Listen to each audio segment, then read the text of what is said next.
Bismillahirrahmanirrahim. Assalamualaikum warahmatullahi wabarakatuh.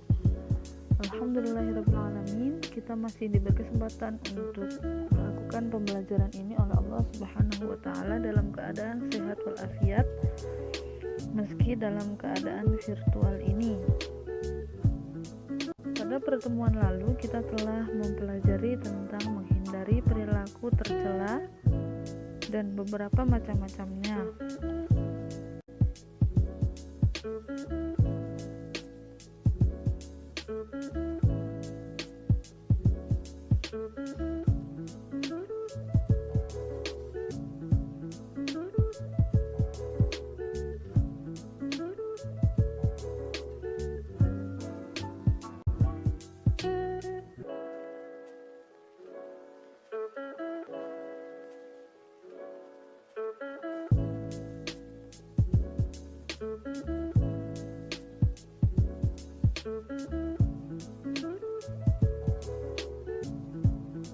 Perilaku tercela yang kelima adalah mencuri.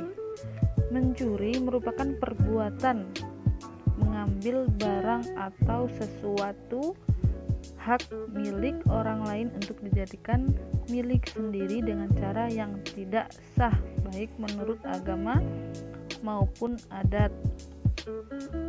Arti dari mencuri menurut para fuqaha yaitu perbuatan sembunyi-sembunyi mencapai jumlah satu nisab dari tempat simpanannya dan orang yang mengambil harta itu tidak mempunyai andil pemilikan terhadap barang yang diambil. Nah, mencuri sendiri ini hukumnya haram dan hukuman orang yang mencuri adalah dipotong tangannya seperti firman Allah dalam surat Al-Maidah ayat 38 yang artinya laki-laki yang mencuri dan perempuan yang mencuri, potonglah tangan keduanya sebagai pembalasan bagi apa yang mereka kerjakan dan sebagai siksaan Allah. Dan Allah Maha Perkasa lagi Maha Bijaksana. Nah, sebagian ulama yaitu Imam Maliki dan Imam Syafi'i memiliki pendapat bahwa batas mencuri pertama dipotong tangan. Jika masih mencuri, maka selanjutnya dipotong tangan kiri. Nah, jika masih mencuri lagi, maka dipenjara hingga ia bertobat. Nah, berdasarkan pengertian yang di atas dapat disimpulkan seseorang jika mencuri dapat dihukumi dengan beberapa syarat. Yang pertama, pelaku pencurian adalah mukallaf, yaitu sudah balik dan berakal. Yang kedua, barang yang dicuri adalah milik orang lain. Yang ketiga, pencurian itu dilakukan dengan diam-diam atau secara sembunyi-sembunyi. Yang keempat, barang yang dicuri tersimpan di tempat penyimpanannya.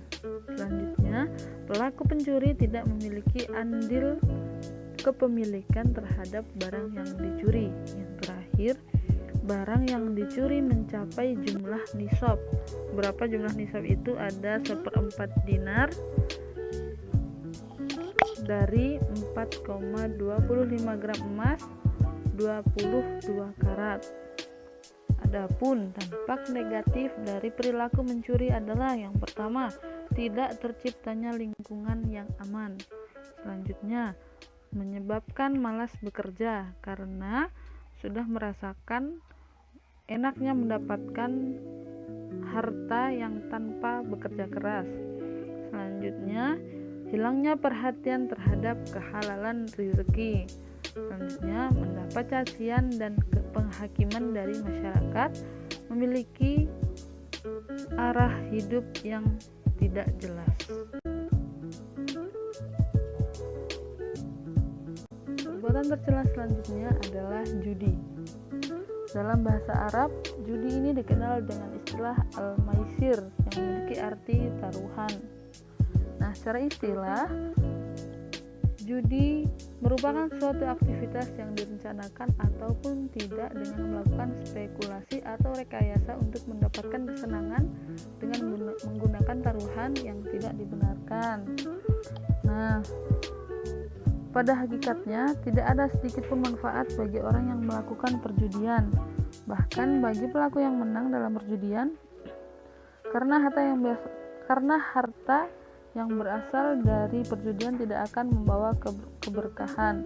Allah Subhanahu wa taala berfirman dalam surat Al-Baqarah ayat 219 yang artinya, mereka bertanya kepadamu tentang khamr dan judi. Katakanlah, pada keduanya terdapat dosa besar dan beberapa manfaat bagi manusia, tetapi dosa keduanya lebih besar daripada manfaatnya. Nah, apa saja akibat negatif dari berjudi ini? Nah, yang pertama ada masuk lingkaran setan yang dapat merugikan diri sendiri dan juga orang lain.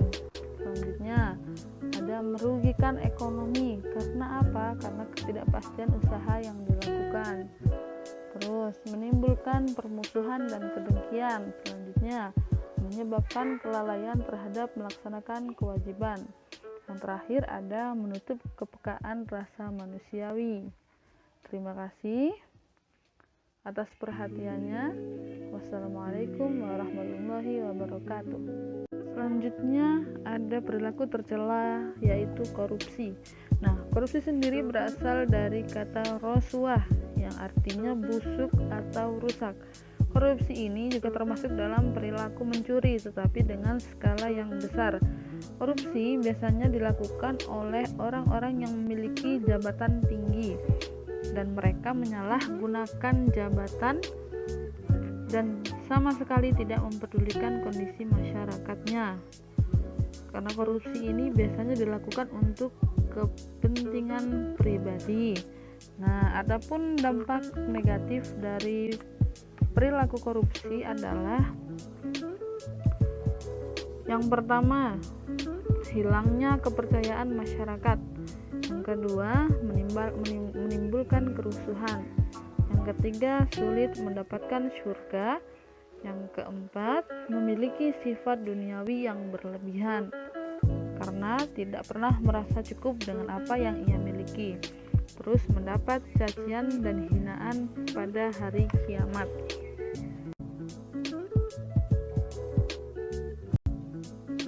Perilaku tercela selanjutnya adalah durhaka kepada orang tua. Nah, durhaka kepada orang tua termasuk dalam dosa besar karena peran dan jasa kedua orang tua kepada anaknya yang tak terhingga, bahkan tidak dapat diganti dengan apapun yang diberikan oleh anak ketika dewasa. Oleh karena itu, Allah memerintahkan setiap anak untuk berbakti kepada orang tuanya seperti firman Allah dalam surat Al-Ahqaf ayat 15 yang artinya, kami perintahkan kepada manusia supaya berbuat baik kepada kedua orang tuanya, yaitu ibu dan bapaknya. Ibunya mengandungnya dengan susah payah dan melahirkannya dengan susah payah pula. Mengandungnya sampai menyapihnya adalah 30 bulan. Memperlakukan orang tua dengan baik adalah kewajiban setiap anak. Nah, memperlakukan orang tua dengan baik dengan cara apa? Bisa dengan berbakti kepada orang tua, mendoakan mereka, dan tidak membantah perintahnya. Dampak negatif dari durhaka kepada orang tua antara lain, yang pertama mendapat murka dari Allah. Karena murka Allah terdapat pada murka orang tua dan ridho Allah juga terdapat pada ridho orang tua. Yang kedua, hidupnya tidak akan tenang. Selanjutnya juga orang yang durhaka kepada orang tua memiliki hati yang mati.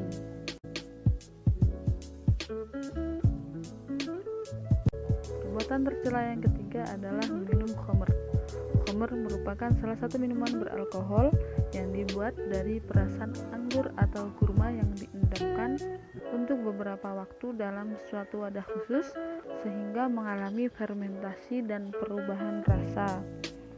Allah Subhanahu wa taala berfirman dalam surat Al-Maidah ayat 90 yang artinya, hai orang-orang yang beriman, sesungguhnya meminum khamr, berjudi, berkorban untuk berhala, mengundi nasib dengan panah adalah termasuk perbuatan setan.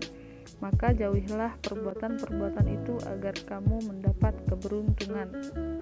Meminum khamar hukumnya tetap haram meskipun hanya setetes. Nah, para ulama berpendapat bahwa zat yang memabukkan seperti alkohol dan sejenisnya memiliki sifat najis sebagaimana najisnya air kencing. Jadi, selain berdosa, peminum khamar tubuhnya juga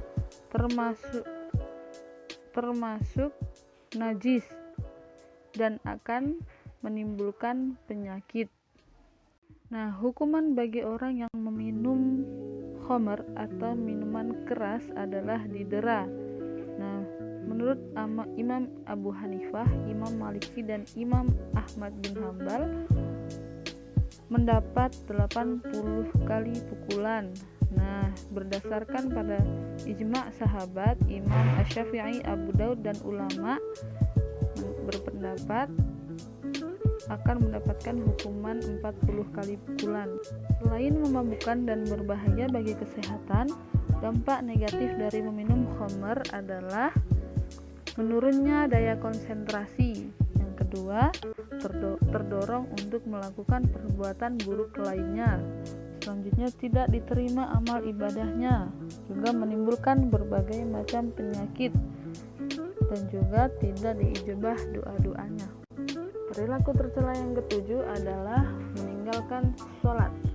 Nah, sholat fardu merupakan kewajiban bagi setiap muslim, dan meninggalkannya termasuk dalam dosa besar. Nah, sholat merupakan rukun Islam yang kedua dan merupakan tiang agama yang wajib ditunaikan oleh seluruh umat Islam. Nah, sholat merupakan amal yang akan ditanyakan oleh Allah pertama kali pada hari akhir. Nah, seperti firman Allah dalam surat Al-Ma'un ayat 4-5 yang artinya, maka celakalah bagi orang-orang yang sholat, yaitu orang-orang yang lalai dari sholatnya.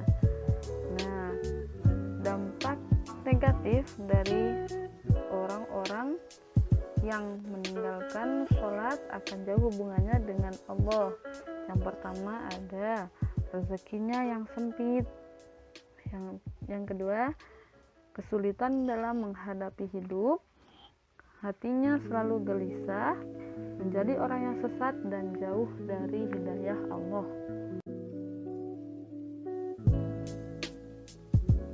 Perbuatan tercela selanjutnya adalah judi.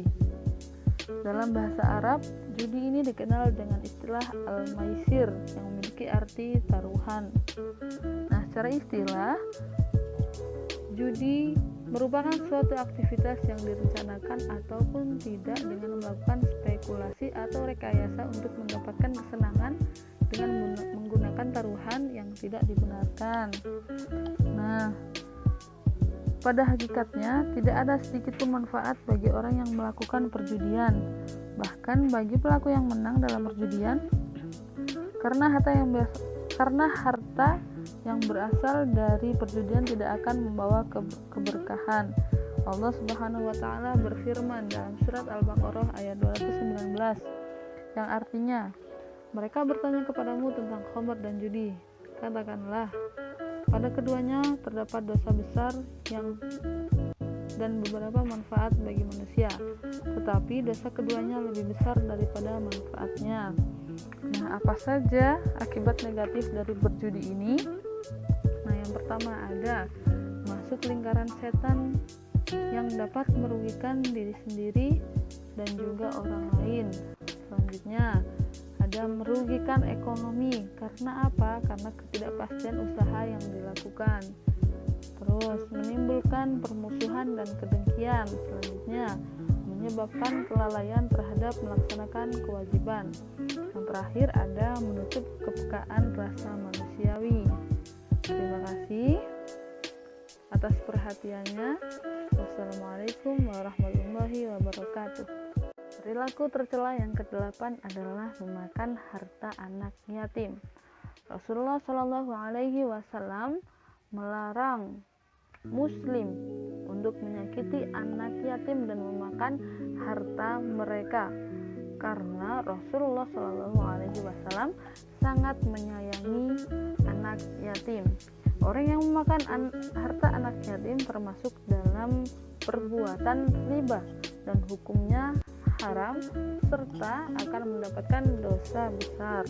Allah Subhanahu wa taala berfirman dalam surat Al-Isra ayat 34 yang artinya, janganlah kamu mendekati harta anak yatim kecuali dengan cara yang lebih baik sampai ia dewasa, dan penuhilah janji.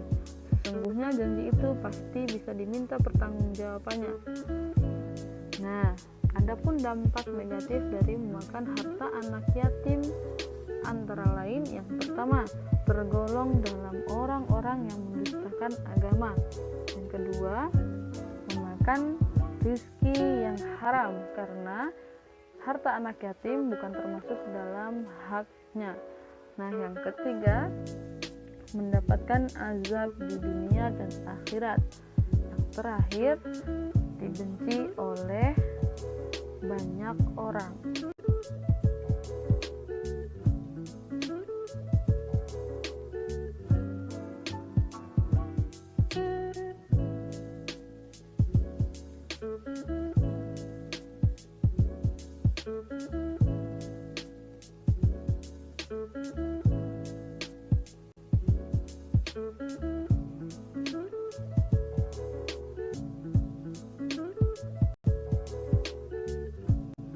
Sebagai manusia yang tak pernah luput dari perbuatan dosa, maka hendaknya kita harus menghindari dari perbuatan tercela. Mengapa? Karena perbuatan buruk atau tercela hanya akan menimbulkan keburukan kepada diri sendiri maupun orang lain dan tidak akan mendatangkan manfaat bagi semua. Akan tetapi, perbuatan buruk dapat dihapus dengan bertaubat dan berusaha menjadi pribadi yang lebih baik. Nah, setiap muslim hendaknya menjaga diri dan dari perbuatan tercela dan semakin semangat dalam memperbanyak amal soleh. Semoga kita semua dihindarkan dari perbuatan buruk oleh Allah Subhanahu wa taala. Amin. Demikian penjelasan untuk pembelajaran hari ini tentang perilaku tercela. Semoga bermanfaat bagi kita semua. Saya akhiri. Wassalamualaikum warahmatullahi wabarakatuh.